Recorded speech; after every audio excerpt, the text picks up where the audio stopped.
Bonjour tout le monde, j'espère que vous allez bien. Alors je reviens vous parler un petit peu lecture. J'ai terminé hier soir un nouveau roman, Le Prédicateur de Camilla Lackberg.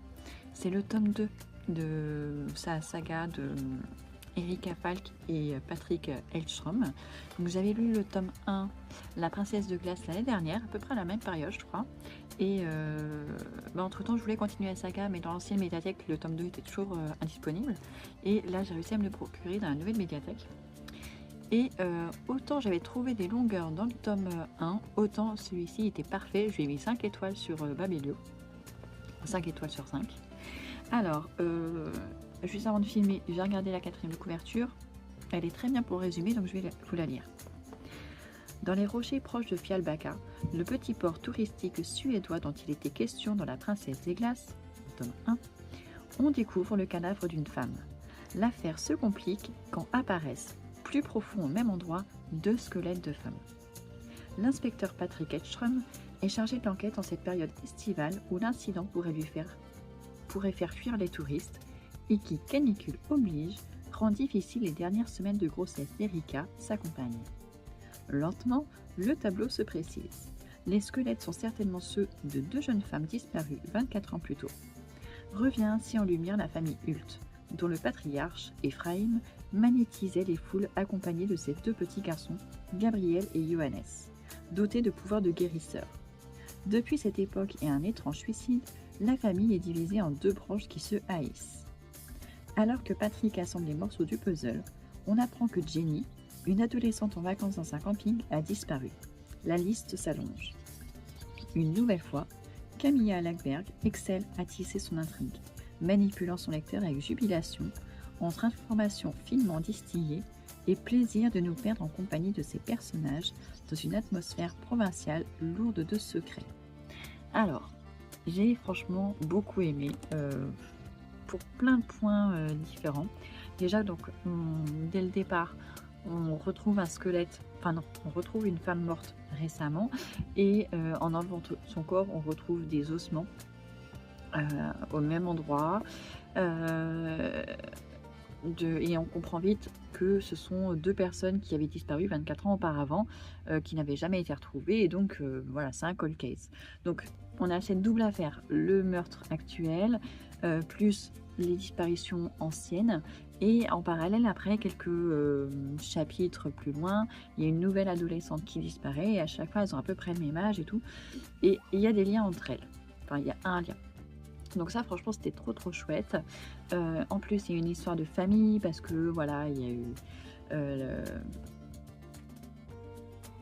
je peux pas trop vous en dire non plus, mais en tout cas en plus il y a une histoire de famille, donc c'est intéressant.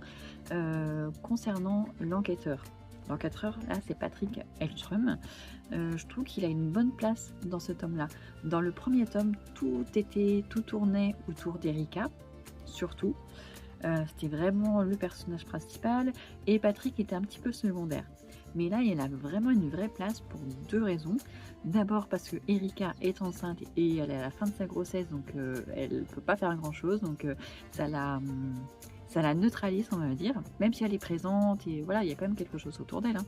Elle n'est pas totalement effacée, mais elle est canalisée. Et par contre, Patrick, lui, le chef de la police, lui refile l'enquête, il le laisse gérer l'enquête du début à la fin, donc il est chef d'enquête et ça, ça lui donne toute la liberté nécessaire et du coup ça le met vraiment en avant. Et en plus c'est vraiment quelqu'un de posé, consciencieux, de responsable et voilà, d'humain, et du coup ça fait vraiment un enquêteur vraiment qu'on a envie de suivre, qu'on a envie d'aider et tout, donc franchement c'était très chouette. On nous parle un petit peu de la sœur d'Erika, Anna, dont on avait déjà des informations dans le tome 1. Il se passe moins de choses, mais c'est dans la continuité. Et franchement, là, j'ai pas vu du tout de longueur. À la fin, je lisais de plus en plus vite parce que j'avais envie de savoir. Je savais qu'il y aurait la révélation et du coup, j'avais trop envie de savoir. Il ne fait que 375 pages, mais on dirait pas. Parce que les pages sont vraiment remplies de chez rempli. C'est pas comme chez Albin Michel ou d'autres maisons d'édition où c'est très aéré. Là, les 375 pages, elles sont vraiment bien chargées. C'est un grand format, donc en poche, il doit être assez gros aussi, je pense. Donc je suis très contente, donc j'ai très envie de lire la suite. Mais je vais pas lire tout de suite parce que j'ai beaucoup de choses à lire, mais peut-être dans l'été, m'en faire un dans l'été. Mais franchement, je suis pas sûre que les autres soient aussi bien que celui-ci, parce que franchement, celui-ci, il avait tous les ingrédients pour faire un excellent livre. Franchement, il était vraiment excellent de chez excellent. Et même si vous n'avez pas lu le tome 1, c'est pas très dérangeant en fait. Là, je vous parle du tome 2, je vous parle rien du tome 1, à part la relation avec, entre Eric et Erika, mais bon, même dans le tome 1, on comprend vite où est-ce qu'on va en arriver. Donc, si jamais vous n'avez pas envie de lire le tome 1, vous pouvez commencer directement avec le tome 2, c'est pas très gênant. Mais franchement, j'espère que les prochains seront aussi bien, parce que franchement, celui-ci était vraiment excellent. J'ai adoré. Et du coup, hier soir, j'ai commencé un nouveau livre qui est un auto-édité sur Librinova de... Comment elle s'appelle? Céline...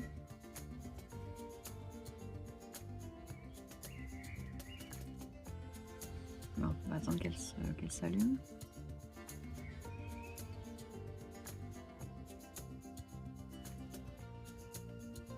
Ah, j'ai même pas le titre, le nom de l'autrice. Non, j'ai pas le nom de l'autrice. En tout cas, ça s'appelle Les Faucheuses, partie 1. Donc je ne sais pas si c'est partie 1 et après il y aura une partie 2 et c'est fini, ou s'il y a vraiment beaucoup de tomes. Je sais pas. Enfin, de toute façon, pour l'instant, c'est le premier, il est sorti en 2025, donc c'est tout récent. Donc, je vous mettrai le nom de l'autrice en bas avec la couverture et tout ça. Donc ça s'appelle Les Faucheuses. Ça se passe en 2050 et tout ce que je sais, c'est que les humains ne peuvent plus mourir. Ils sont immortels.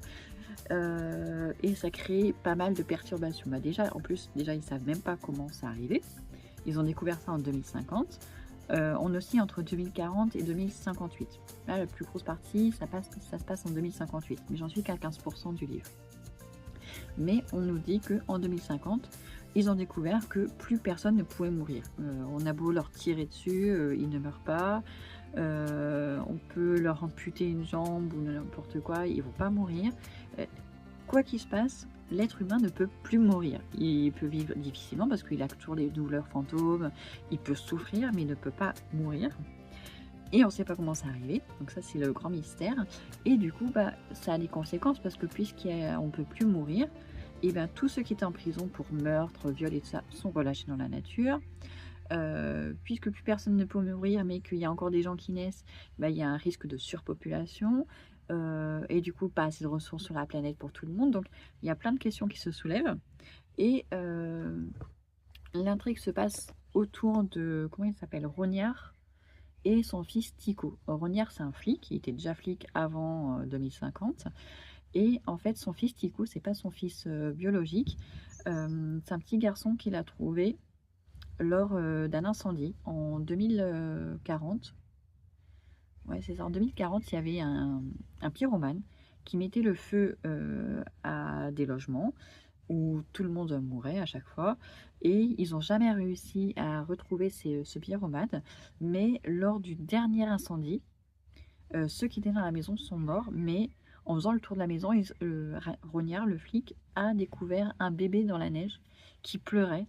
Et du coup, il a fini par l'adopter puisque ses parents étaient morts. Il a réussi à l'adopter, donc il l'appelle Tico. Et donc là, Tico a 18 ans. Il fête son 18e anniversaire dans le livre. Et à ce moment-là, son père lui révèle la vérité sur lui. Voilà, comment il l'a adopté, quel était son vrai prénom, à quoi ressemblaient ses vrais parents et tout ça. Et ils lui apprennent aussi qu'il avait une sœur jumelle, mais qu'ils n'ont jamais retrouvée. Elle n'est pas morte dans l'incendie parce qu'il n'y avait pas le corps, mais ils ne l'ont jamais retrouvée. Et donc, voilà, donc pour l'instant, j'en suis qu'à 15% du livre, donc j'imagine qu'il me reste encore plein de choses à découvrir. Je n'ai pas lu le résumé, en tout cas, ou alors si je l'ai lu, je m'en souviens plus. Mais voilà, rien que le fait que ça se passe en 2050, moi vous savez que je suis très bonne public pour ce genre de choses, donc ça m'a tout de suite interpellée. Donc voilà, là c'est l'autrice qui est venue vers moi, si je ne me trompe pas, qui m'a proposé son livre. Donc voilà, donc on suis à 15%. Je crois qu'il fait à peu près 350-400 pages. Donc je vais mettre quelques jours à le lire. Mais en tout cas, pour l'instant, c'est très plaisant. Donc voilà, donc c'est pour ça que je lis sur ma liseuse, parce que c'est un service de presse en PDF. Donc voilà, on est déjà mercredi matin. Après celui-ci, donc là on est déjà 28.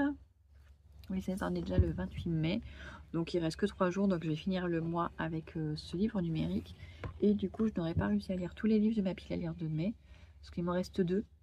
Celui qui se passe au Québec et celui de Dan Brown, Le symbole perdu. Ouais, je crois que c'est ça. Parce que j'avais complètement oublié que ce service de presse était à lire là, maintenant, tout de suite. Donc je le mets en priorité.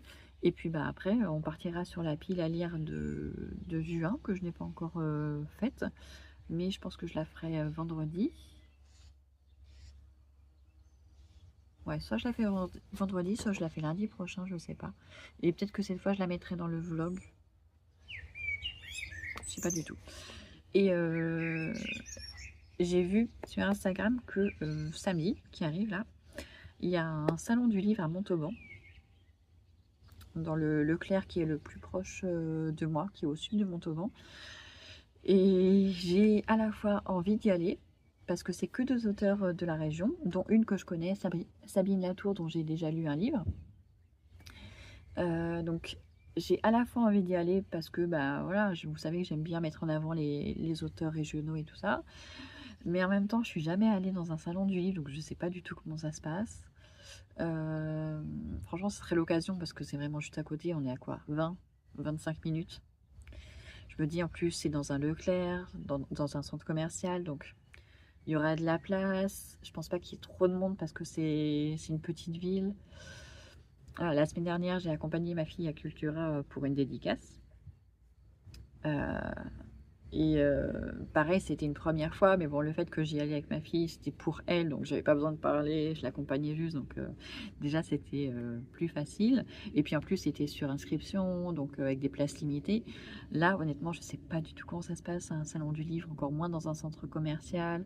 Voilà, si j'y vais, je sais que mon mari va m'accompagner, il n'y a pas de souci. Mais voilà, c'est stressant, j'ai à la fois envie et pas envie, donc je ne sais pas encore si j'irai. Mais si j'y vais, de toute façon, vous le saurez, hein, je vous mettrai quelques images ou au moins je vous dirai comment ça s'est passé.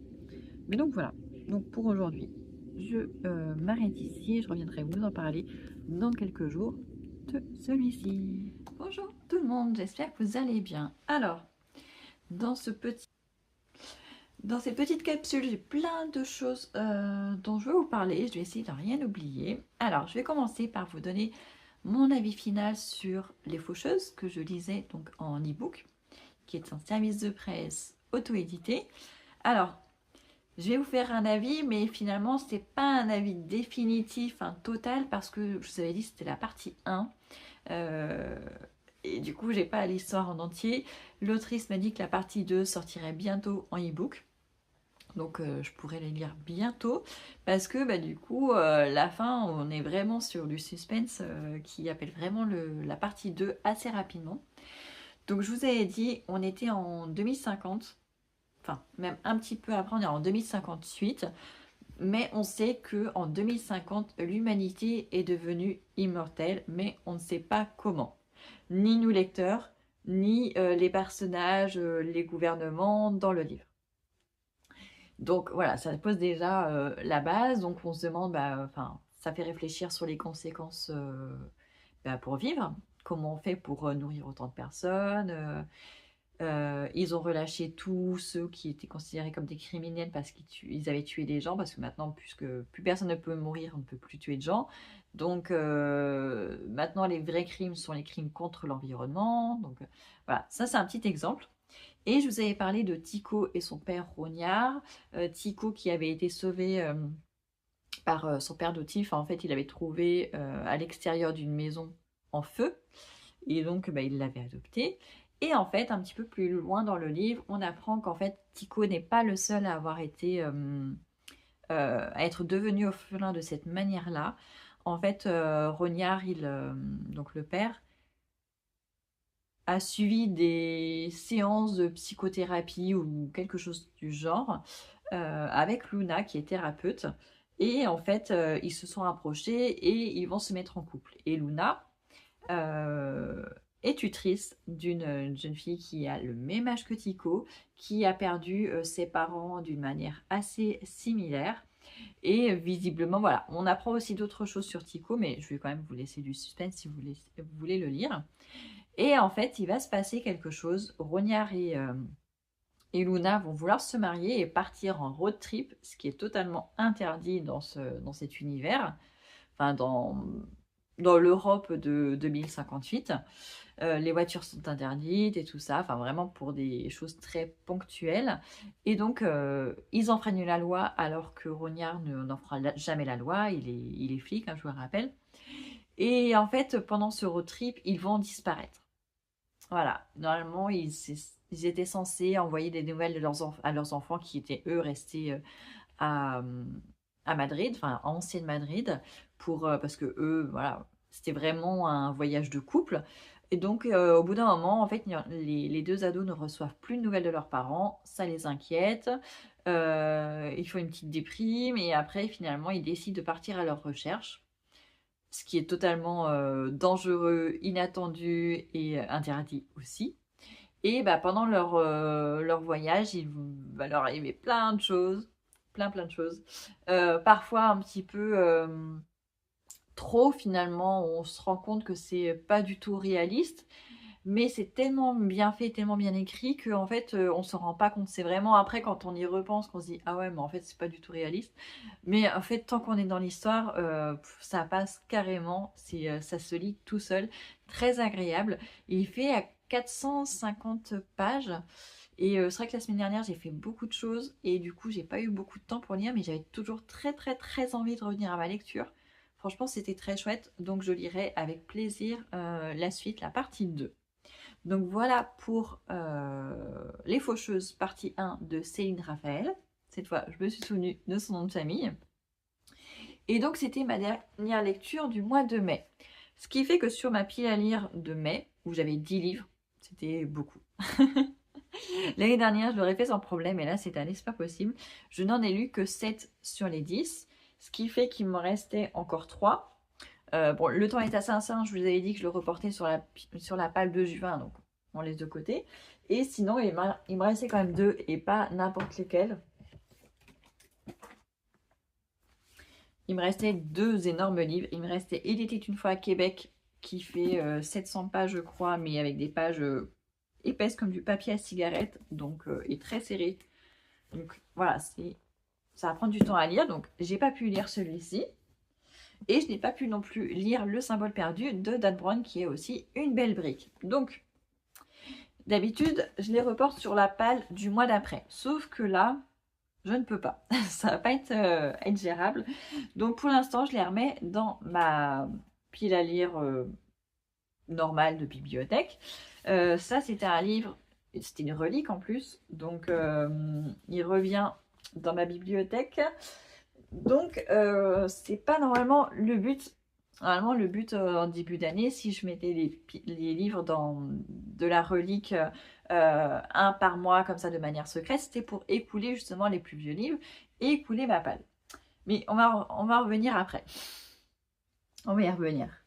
On continue donc dans ce bilan du mois de mai. Donc j'ai lu 7 livres, 4 en papier et 3 en numérique, c'était 3 services de presse, 3 auto-édités en plus. J'ai acheté le mois de mai un livre en numérique. C'est mon livre pour le tour du monde en livre pour le mois de juin. Le Rapt, Le Mort et le Marseillais. Parce que il n'est pas à la médiathèque, sur Vinted, il n'est pas facilement trouvable. Enfin, c'est vraiment, il n'est pas facile à trouver. Et comme le pays à l'honneur pour le tour du monde en livre en mois de juin, c'est l'Andorre. Des auteurs andorrans, il n'y en a pas beaucoup. Et qui sont traduits en français encore moins, parce qu'ils sont écrits en catalan. Et en français, je crois qu'il n'y a que cet auteur-là qui est traduit, et pas tous ses livres en plus. Bon, il a l'air court, donc ça me rassure un petit peu. Mais du coup, je l'ai pris en numérique, c'était beaucoup plus simple pour moi. J'ai lu 3 nationalités. Voilà, c'est peu par rapport à certains mois que j'ai fait, mais c'est totalement logique en plus parce que j'ai lu peu de livres. Je n'ai lu que 2 livres empruntés à la médiathèque, ce qui est bizarre, ouais. Je pensais que j'en avais plus, mais en fait non, parce qu'ils sont encore là. Oui, oui, c'est normal. Ouais, c'est normal. Je n'ai eu que 2 livres empruntés à la médiathèque. Ma palle au 31 mai. Tout s'est joué sur le 31 mai, justement. J'ai 56 livres dans ma palle. Donc, je vois que depuis le début de l'année, justement, ma palle ne descend plus. En fait, elle est descendue pas mal à un moment donné. Et en fait, depuis que je me suis inscrite à la nouvelle médiathèque, je privilégie la médiathèque. En fait, en plus, ils ont des nouveautés qui sont assez sympas. Et du coup, voilà, en fait, j'ai envie de faire vivre cette médiathèque. J'en ai vraiment envie. Je trouve que c'est vraiment quelque chose qu'il faut soutenir pour la vie du village. Et du coup, j'ai tendance à privilégier les livres de la médiathèque par rapport à mes livres personnels. Et souvent, ils me font plus envie en plus. Donc voilà. Et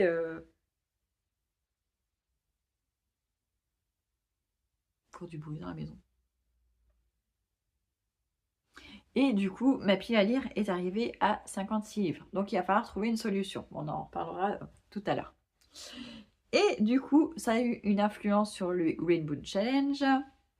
Oui, oui, oui, ça a eu une influence parce que du coup, si elle est montée, c'est que j'ai acheté des livres neufs le 31 mai, le dernier jour du mois. Et du coup, déjà que j'avais pas beaucoup de points, même sans l'achat de livres, je n'en étais qu'à 43 points. Ça s'explique par le fait que j'ai lu beaucoup de livres en numérique, en auto-édité, parce que les livres numériques, forcément, il n'y a pas le fait que ce soit imprimé en France, avec du papier de manière écologique, avec voilà. Donc il y a plusieurs points qui ne sont pas adaptés justement aux livres numériques dans mon challenge. Et du coup, forcément, si je ne lis que 7 livres, dont 3 en numérique, il reste pas grand chose à noter après. Donc j'avais que 43 points et en plus comme j'ai acheté des livres neufs, c'est descendu à seulement 35 points. Donc je pense que j'ai jamais fait aussi peu. Mais voilà, ça s'explique. Mais pareil, je vais apporter des modifications à mon challenge, mais je vous en parlerai dans la prochaine vidéo, le temps que je m'organise un petit peu. Et donc, si ma pile à lire a augmenté, c'est parce que je suis finalement allée au salon du livre à Montauban samedi. Il était dans le centre commercial Leclerc, organisé par le Leclerc culturel. Je vais y arriver. Et je vous en avais parlé, j'avais envie d'y aller, mais en même temps, comme j'étais jamais allée à un salon, voilà, j'étais un petit peu anxieuse, stressée. Et puis samedi en début d'après-midi, mon mari me demande ce qu'on voulait faire ce week-end. Les enfants n'avaient rien envie de faire, et puis j'ai lu, non, c'était comme ça qu'il y avait le salon du livre à Montauban, mais voilà, je n'avais pas spécialement envie d'y aller. Et il m'a dit, ah bah si, on y va, allez. Il me demande de quelle heure à quelle heure. Il me dit, je fais ce que j'ai à faire et on y va. Aucun des enfants n'avait envie de venir. Bon, ça tombait bien parce qu'il n'y avait vraiment rien pour les enfants, c'était que pour les adultes. Et en fait, on y va et il y avait personne. Enfin, il y avait une dizaine, entre 10 et 15 auteurs. Mais sinon, enfin, en tant que client, il y avait personne. Alors, c'est un petit peu bizarre parce que du coup, on arrive, on se dit, mais on va voir qui? Parce que du coup, il y a vachement le choix. C'était une sensation un peu bizarre en fait. Donc, je suis allée vers en premier la table où il y avait une autrice que je connaissais, parce que si j'avais su qu'il y avait ce salon, c'est parce que Sabine Latour avait partagé en story sur Instagram, et comme je la suivais, voilà, j'ai été au courant comme ça. Sinon, je n'aurais pas été au courant. Donc, je vais vers sa table en priorité parce que c'est la seule que je connais, et voilà, c'est toujours plus simple d'aller vers ce qu'on connaît. Mais je suis pas allée la voir elle en priorité. Je me suis arrêtée à une personne qui était à côté d'elle, qui était Lise Guillemin, avec qui l'échange s'est vachement bien passé. Elle m'a mis tout de suite vachement à l'aise, je trouve. C'était très très agréable le contact. Et en fait, je lui ai acheté du coup, je voulais lui acheter le tome 1. Mais en fait, il y avait le tome 2 à côté. Je me dis, s'il suffit qu'il y ait un truc à la fin du 1 qui me donne vachement envie de le lire, je vais pas forcément le trouver facilement parce que c'est en auto-édité. Donc du coup, je lui ai pris 2 livres. Après, je suis allée voir Sabine Latour qui était juste à côté. Donc j'avais lu un livre d'elle déjà, que j'avais emprunté à la médiathèque il y a quelques mois. 1 pour 6, 6 pour 1. Et la veille, j'avais commencé un livre audio qui était sorti la veille justement, que j'ai en cours, qui s'appelle comment? Quelque chose éphémère. Je me souviens plus, je vous mettrai la couverture. Et, et après, du coup, je suis allée voir le monsieur qui était entre les deux, parce que je dis, j'avais pas le laissé tout seul comme ça, enfin, ça se faisait pas. Et il écrivait du thriller, et du coup, je lui ai pris aussi un livre. Alors, c'est très spécial parce que, enfin, ça, c'est moi, en fait. En fait, les gens, ils sont en attente. Ils veulent échanger. Enfin, les auteurs, ils sont en attente. Ils veulent échanger. Ils ont envie de parler de leur livre, de vendre leur livre. Et en fait, moi, si je vais voir une table, en fait, je vais me sentir obligée de leur acheter un livre. Et s'il y a une personne à côté, je vais me sentir obligée d'aller voir cette personne-là aussi. Donc, j'ai dit à mon mari, on va s'arrêter à ces 3 tables-là, parce que sinon, je vais acheter tout le centre commercial. Et c'était pas le but, voilà. Donc, comme je connaissais personne, je savais pas trop ce qu'ils avaient écrit. Alors, j'aurais pu faire des recherches avant d'y aller, mais bon, je trouve que ça... Après, c'est vachement... Après, c'est plus du tout naturel, en fait. Donc, du coup, je me suis arrêtée à cette table-là, mais il y avait encore pas mal d'auteurs. Je sais qu'il y avait des auteurs de romance, de romantaisie, de fantasy, et il y avait d'autres auteurs de polar et thriller. Mais voilà, je voulais vraiment m'arrêter à là. J'avais déjà acheté 4 livres, ce qui était quand même déjà pas mal. Et après, on allait payer à une borne qui était gérée par une employée de Leclerc Culturel. Et en fait, il y avait 5% de remise si on avait la carte Leclerc. Normalement, j'ai la carte Leclerc, mais je ne l'ai pas retrouvée. Et mon téléphone ne captait pas dans le centre commercial, donc je pouvais même pas le sortir sur l'appli, donc c'était un peu dommage, mais c'est pas grave. Et si on avait plus de 3 livres achetés, on avait droit à un livre gratuit, donc ça c'est cool. Mais du coup, je suis revenue avec 5 livres à la maison. Donc je les montre vraiment vite fait, parce que vous savez que je n'aime pas faire des book hauls. Mais du coup, voilà celui que j'ai acheté à Sabine Latour, un pas à la fois, donc chez Librinova, comme l'autre que j'avais lu. Donc je vous en parlerai quand je l'aurai lu. Ensuite, Louise Guillemot, qui est la première autrice que je suis allée voir. Un feu d'artifice dans ma vie. Donc là, c'est en 2 tomes. Elles sont magnifiques, la couverture. Donc voilà. Ça a l'air d'être assez personnel, enfin inspiré de sa vie. Donc j'ai hâte de le lire aussi et de pouvoir lui faire un retour. Je suis allée voir aussi Lionel Schirrer. Je suis pas sûre que ce soit son vrai nom. C'est son vrai prénom, mais normalement ça s'écrit pas comme ça. Son vrai prénom ne s'écrit pas avec un Y, mais avec un I. Mais du coup, je n'ai pas osé lui demander si Schirrer était son vrai nom de famille. Mais du coup, il y a une grande chance que ce soit un pseudonyme. Et donc lui, il a écrit ce livre-là en auto-édité. Et il en a écrit un livre qui est édité dans une maison d'édition. Et j'ai préféré lui prendre celui-ci. Le résumé m'intéressait un petit peu plus. Donc voilà pour les livres que j'ai achetés. Et pour celui qui était gratuit, j'ai choisi dans la pile celui-ci. 10 jours à la fin du monde. 10 jours avant la fin du monde de Manon Fargeton. Je l'avais pris à ma fille à la médiathèque il y a quelques semaines ou quelques mois. Il y a peut-être 1 mois et demi, 2 mois. Et elle avait trop de choses à lire, du coup elle ne l'avait pas lu. Donc c'est plutôt jeunesse, young adult. Mais franchement, la dernière fois quand je l'avais choisi pour ma fille, le résumé m'intéressait beaucoup. Et là, le fait qu'il soit comme ça dans la liste, enfin dans la pile, c'est le premier qui m'a sauté aux yeux. J'ai dit je prends celui-là. Voilà, je cherche pas plus longtemps. Je pense que ça va me plaire aussi. Et après, comme ça, quand je l'aurai lu, je pourrai le mettre dans la bibliothèque du salon pour que mes grands puissent le lire également. Donc voilà mes petits achats. Et en fait, je les ai tous fait dédicacer. Ça contredit ma vidéo de l'année dernière, je crois, où je vous disais que je voyais pas l'intérêt de faire dédicacer des livres et tout ça. Et en fait, ça s'est fait naturellement parce que je leur ai acheté le livre et c'est vrai qu'on était en train de discuter et je leur ai tendu et en fait, ils m'ont écrit un petit mot à chaque fois dedans et en fait, c'est sympa. Donc, je ferai pas la queue en revanche pour faire dédicacer un livre que j'ai acheté auparavant et tout ça. En revanche, voilà, j'étais en train de discuter avec eux, je leur prends le livre. j'ai trouvé ça finalement très naturel en fait.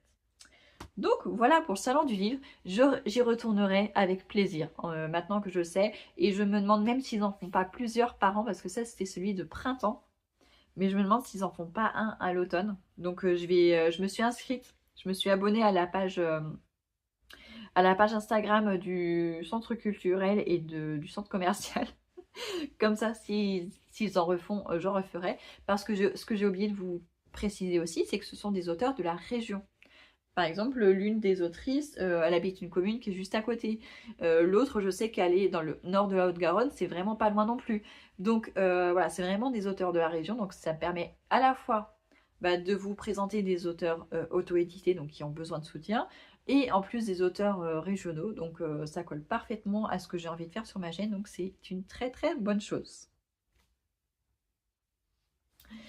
Donc on va en venir à ma palle du mois de juin.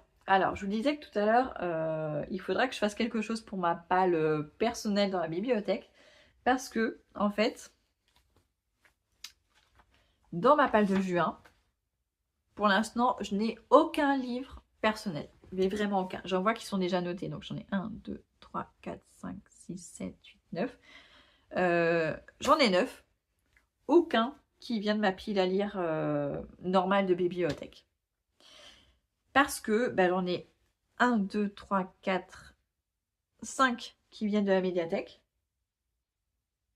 3 SP, et un qui vient de ma palle, mais ma palle numérique, et en fait je l'ai acheté juste pour le challenge du tour du monde en livre. Donc voilà, il n'est pas rentré en fait dans ma palle, donc il compte pas vraiment. Ce qui veut dire qu'il va falloir que je fasse quelque chose pour les prochains mois. Donc je vais vous montrer ces livres-là. Mais du coup, je vais juste rajouter la relique de ma palle, donc le livre mystère qu'on va déballer ensemble. En revanche, je ne vais pas rajouter le livre le plus gros de ma palle ce mois-ci, parce que de toute façon, je sais que j'aurai peu de chances de le lire, et que j'ai quand même pas mal de livres assez épais. Donc voilà, on va s'arrêter, parce que déjà, ça en fera 1, 2, 3, 4, 5, 6, 7, 8, 9... Ça en fera déjà 10 et je trouve que c'est déjà un maximum. Et si vraiment j'arrive à lire plus que 10 livres ce mois-ci, au mois de juin, ce qui m'étonnerait largement, à ce moment-là, ça me permettra de pouvoir choisir dans ma palle personnelle sans problème. Donc, passons aux choses sérieuses. Je vous montre d'abord les livres de la médiathèque. Après, je vous montre, je vous parle vite fait des livres numériques que j'ai à lire. Et on finira par le livre mystère.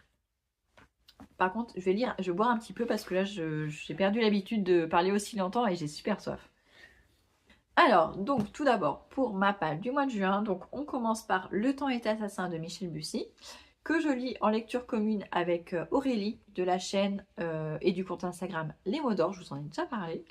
Donc je l'ai commencé à peine hier soir, parce que j'ai pas mal discuté avec mon mari hier soir et du coup, j'ai pas eu spécialement le temps de lire. Donc je n'ai lu que quelques pages. Pour l'instant, je vous en reparlerai après. Je fais juste ma palle, désolée.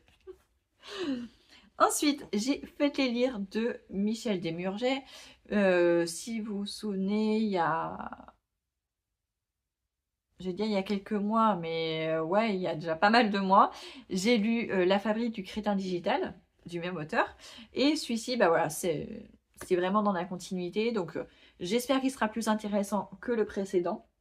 Ça faisait un petit moment que je voulais le lire, donc on verra bien. Ensuite, j'ai Des meurtres qui font du bien de Karsten Duss. Donc ça, c'est un des livres qu'a mis en avant la bibliothécaire. Je ne sais plus si c'est un de ses coups de cœur ou si c'est un coup de cœur d'autres lecteurs. Je ne sais plus. Mais en tout cas, voilà, j'avais déjà entendu parler de ce titre. Je me dis pourquoi pas tenter. Parce que je pense qu'en plus, il doit y avoir plusieurs tomes. Ouais, ça c'est le 1. Donc je pense qu'il y a plusieurs tomes. Donc c'est un roman policier. Sur la couverture, c'est marqué contemplatif, désopilant et explosif. Voilà, donc ça peut être très sympa. Ensuite, j'ai Cabane d'Abel Quentin. Alors celui-ci me fait extrêmement envie. Je l'ai découvert grâce à Séverine qui a la chaîne Rose Bibli. Et franchement, quand elle en a parlé, j'ai dit ça c'est un livre pour moi. Donc j'espère ne pas être déçue en tout cas. Et il est édité chez les éditions de l'Observatoire. J'aime beaucoup le format. Ça fait un peu comme chez Nami, bon, en plus épais. Mais vous voyez, un peu plus large, un petit peu moins haut. J'aime beaucoup ce format. Donc ça, je vous en reparlerai et j'espère vraiment qu'il va répondre à mes attentes. Et j'ai celui-ci, Prime Time, le thriller de Maxime Chatham. Je crois que c'est celui de 2024. Je vais vous dire ça. Ouais, c'est ça. Quand il est sorti, je crois que c'est en décembre ou novembre, j'avais extrêmement envie de le lire, franchement. J'ai lu qu'un seul livre de Maxime Chatham, c'était un prequel d'une saga plutôt jeunesse, young adulte, que voilà, j'avais moyennement aimé. Mais celui-ci, il me fait tellement, tellement envie par le pitch. Ça me... Enfin, je vous en reparlerai quand je commencerai à lire. Mais il me fait trop, trop, trop envie. Et là, ça faisait... Je l'avais déjà réservé à la médiathèque depuis, je crois, le mois de février. Et j'avais vraiment, vraiment, vraiment hâte qu'il arrive. Donc là, je suis trop contente de l'avoir dans ma palle de juin.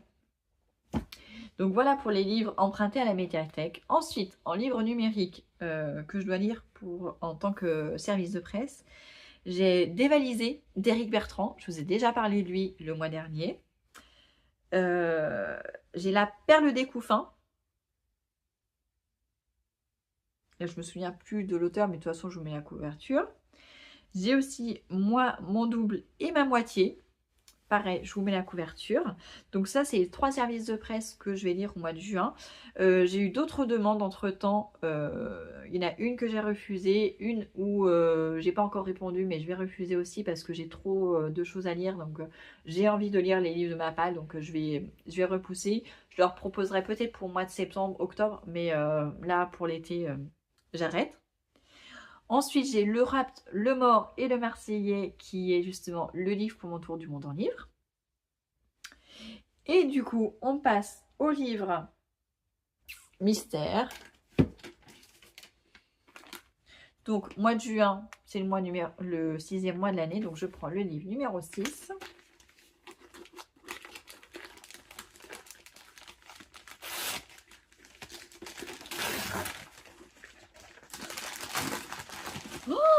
Trop bien. Je m'y attendais pas. Parce qu'en plus, honnêtement, je me souviens plus des livres que j'avais. Et je me souvenais plus du tout que j'avais celui-ci, Americas de Ludovic Manchette et Christian Niemiec. J'avais complètement oublié que j'avais celui-ci. Mais c'est trop bien. Parce qu'en plus, il est pas très gros. C'est au Cherche Midi. Ouais, il fait moins de 300 pages. Mais c'est cool. C'est très cool. Franchement, cette pile à lire de juin me fait extrêmement envie. J'ai des livres que je voulais vraiment depuis longtemps de la médiathèque. Je vais ponctuer ça. Je vais faire des petites pauses avec des SP. Franchement, c'est trop trop bien. Ce mois de juin s'annonce vraiment excellent en termes de lecture. J'ai vraiment hâte. Alors, j'avais encore plein de choses à vous dire. Donc déjà, je vous parle de ma lecture en cours. Donc j'ai commencé celui-ci hier, Le Temps est assassin, que je lis avec Aurélie. Vous savez que Michel Bussy est un de mes auteurs chouchous. Mais là, j'ai du mal à rentrer dans l'histoire. Je ne sais pas pourquoi. Il y a une double temporalité en 1989 et en 2016. On avait Clotilde. Clotilde, en 1989, elle avait 15 ans. Elle était en vacances en Corse avec ses parents parce que son père était corse. Et en fait, il va se passer un drame cet été-là. Et après, on arrive 27 ans plus tard, en 2016, où elle est maman d'une fille de 15 ans. Elle est mariée. Et en fait, elle n'est jamais revenue sur le lieu du drame. Et là, cet été-là, elle décide d'emmener sa fille et son mari à l'endroit du drame, pour se recueillir tout simplement. Et j'ai lu que 68 pages, mais on sent qu'il y a un secret. On sent qu'il y a quelque chose autour de ce drame. Un drame qui avait l'air très simple, mais en fait qui a l'air d'être beaucoup plus complexe. Et pendant son été 89, elle écrivait un journal intime, enfin un peu un journal de bord de ses vacances en fait. Et elle l'a perdu. Elle l'a perdu lors de cet été-là. Elle a oublié de le remettre dans son sac. Enfin, en tout cas, elle ne l'a jamais retrouvé. Et elle ne sait pas si quelqu'un l'a retrouvé ou pas et s'en a emparé. Et en fait, bah, on se rend compte en 2016 que, en effet, oui, il y a bien quelqu'un qui a récupéré son journal intime, son journal de bord de vacances, mais on ne sait pas qui. Et, et on n'en sait pas plus. C'est ça qui est un peu bizarre, c'est que, bon, j'ai lu que 68 pages, donc c'est vraiment, il faut que l'auteur ait le temps, voilà, de poser l'intrigue et tout ça. Donc on sent qu'il y a encore une histoire de suspense. Je pense qu'il y aura une histoire de famille, je pense, mais je suis pas sûre. Mais pour l'instant, il y a beaucoup de questions qui se posent. Vraiment, ça part un petit peu dans tous les sens. Et je confonds un petit peu en plus 1989, 2016. Étant donné que Clotilde avait 15 ans en 89, là c'est Valentine, sa fille, qui a 15 ans en 2016. Donc j'ai peur un petit peu de mélanger les choses. Mais je pense qu'il faut juste être concentré. Et hier, je n'étais pas du tout concentrée. Donc je pense que ça doit être dû à ça. Mais bah, je vous en reparlerai dans le prochain vlog quand j'aurai un petit peu avancé. Pas forcément terminé, mais au moins avancé. Et enfin, je voulais terminer avec un truc. Je vois pas mal de challenges fleurir là pour l'été. Mais il n'y en a aucun qui me convienne. Et je me suis dit, plutôt que de réfléchir à créer un challenge, parce que j'ai pas le temps en ce moment de réfléchir à ça, mais je voulais vous mettre à contribution, si vous êtes d'accord. Je me suis dit, pourquoi pas vous me lancer des défis à réaliser autour de la lecture cet été. Alors cet été, pour moi l'été, c'est du 1er juillet au 31 août. Voilà, c'est les vacances scolaires grosso modo. Pas avant, pas après. Donc voilà, j'en appelle à votre imagination. Si par exemple vous voulez me faire découvrir ne serait-ce qu'un livre ou un genre que je ne lis pas d'habitude, un nombre de livres à lire, voilà, peu importe, vous avez carte blanche pour m'inventer des défis à réaliser cet été. J'essaierai de les réaliser bien sûr, même si il y en a trop ou ils ont l'air complètement farfelus, ça peut être très très drôle. Et puis s'il y en a assez, bah, si vous me faites des propositions, j'y reviendrai dans une prochaine vidéo bah, pour les énumérer. Et comme ça, s'il y en a que vous voulez faire avec moi, bah, ça pourrait être encore plus chouette. Donc voilà, donc c'est une idée que je vous lance comme ça. Dites-moi en commentaire si vous avez des défis à me proposer. Ça me ferait très très très plaisir pour pimenter mon petit été. Voilà, bon, je crois que je suis arrivée à la fin. Je crois que j'ai beaucoup parlé aujourd'hui. Mais bon, ça faisait un petit moment que je n'étais pas venue vous parler. Bah, je crois que ça faisait une semaine. Ouais, je pense que ça faisait une semaine que j'étais pas venue vous parler. Donc j'avais plein de choses à vous dire. Mais donc voilà.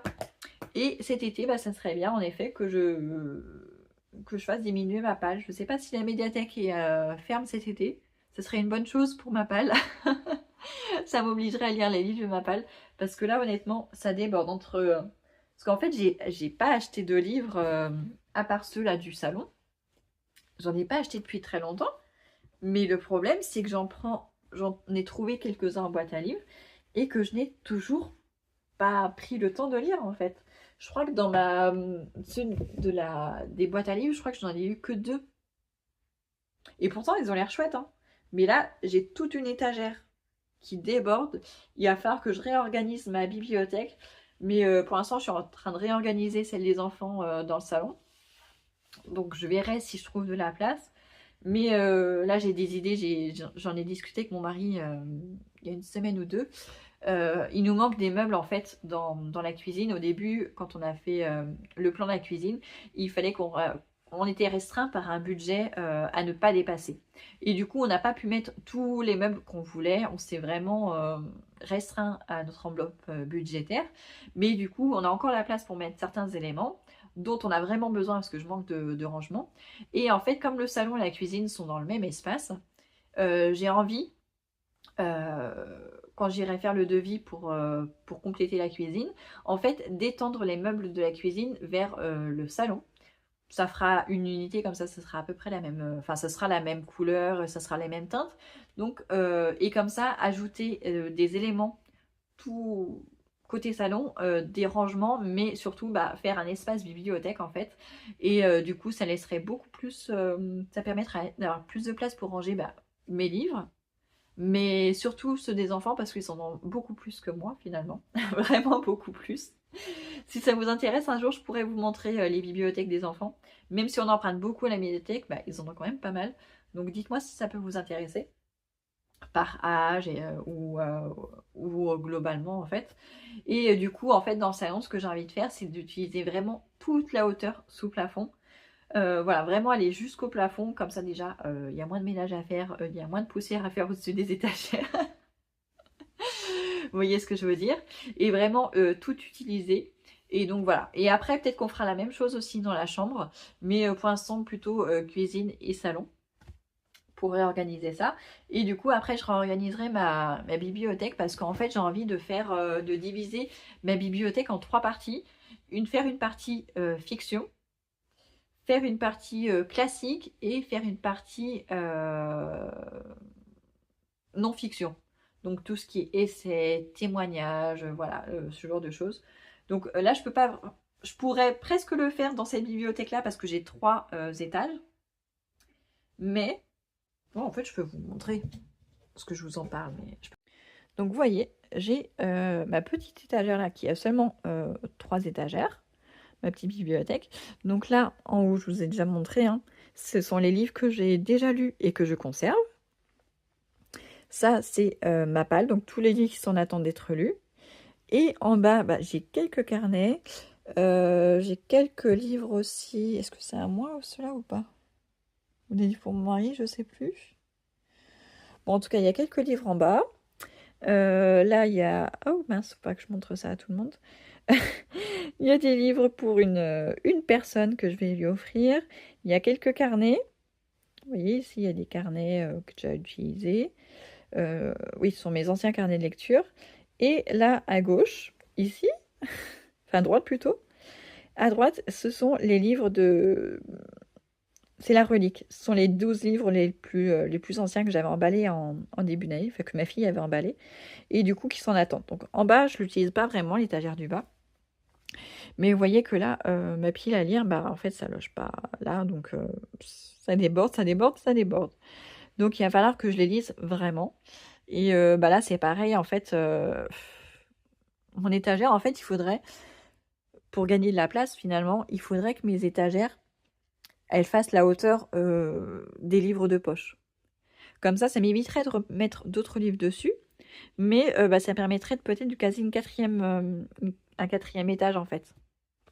Et les livres en format broché, soit les mettre allongés, soit laisser une étagère qui est plus haute, qui fasse pile poil cette hauteur-là. Donc voilà, c'est en réflexion, donc je sais à peu près comment je veux organiser ma prochaine bibliothèque. Mais pour l'instant, ça loge à peu près. Voilà, ça, c'est pas très ordonné, c'est un petit peu bordélique. Mais en tout cas, ça loge et c'est déjà bien. Donc voilà pour cette vidéo. Donc bah, je vous attends en commentaire pour me proposer des idées de challenge pour cet été. Et on se retrouve très bientôt bah, pour de prochains avis lecture. Parce que là, franchement, j'ai trop hâte de lire tout ce que j'ai dans ma pile à lire. Et ça faisait longtemps que ça ne m'était pas arrivé.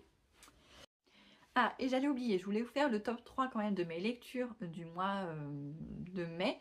Il y a 3 livres qui se détachent sur les 7. C'est Changer-le des fleurs de Valérie Perrin. Franchement, j'ai adoré cette histoire. Franchement, ça abordait tellement de thèmes. C'était réconfortant, c'était dépaysant. Franchement, j'ai tout adoré dans ce livre. Le deuxième, c'est Un coin d'azur pour deux, qui pareil était rafraîchissant. Ça m'a fait voyager en Italie. C'est très très chouette pour l'été, donc top. Et enfin, le troisième qui sort du lot aussi, c'est Le Prédicateur, donc le tome 2 de la saga Erika et Patrick Hellstrom. Franchement, j'ai adoré ce tome 2, donc pareil, j'ai hâte de continuer cette saga. Mais c'est vraiment les 3 livres qui ressortent vraiment du mois de mai que j'ai vraiment énormément aimé.